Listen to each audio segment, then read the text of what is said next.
ভাই, এখনো আমার ঘাড়ের ওপর প্রচন্ড ওজন ফিল হচ্ছে। রান্নাটাও ঠিকঠাক ভাবে করতে পারছি না, জানিস? ঘরের কোনো কাজই করতে পারছি না।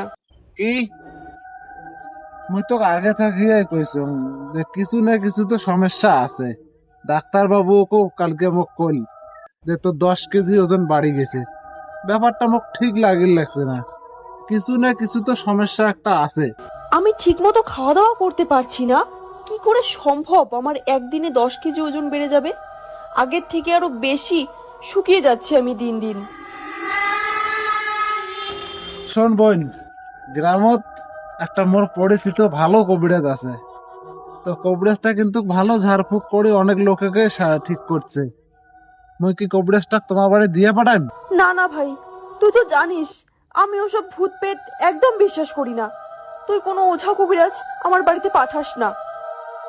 দেখ বোন, ভূত পেতটা তো বড় কথা নয়, আর ভূত পেতটা মুইও ঠিক বিশ্বাস করব না।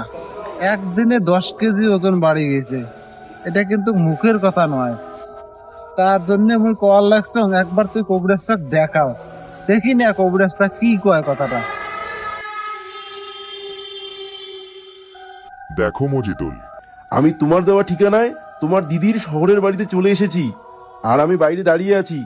আমি বাইরে দাঁড়িয়ে এখান থেকে বুঝতে পারছি যে কোনো শয়তান সুন্দরী মেলা আর জিন বা পরী এই বাড়িতে ভর করে আছে। দেখো, এই বিষয়গুলো তো মুই ঠিক বুঝং না।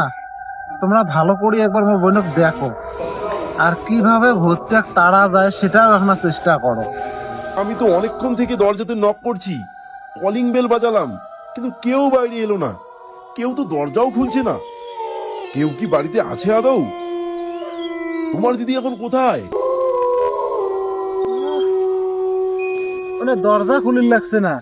বোন তো বাড়িতেই আছে, বোনের সাথে আমি এলায় কথা বলুন, আসলে দরজা খুলির লাগছে না। কি ব্যাপারটা কি হবার পায়?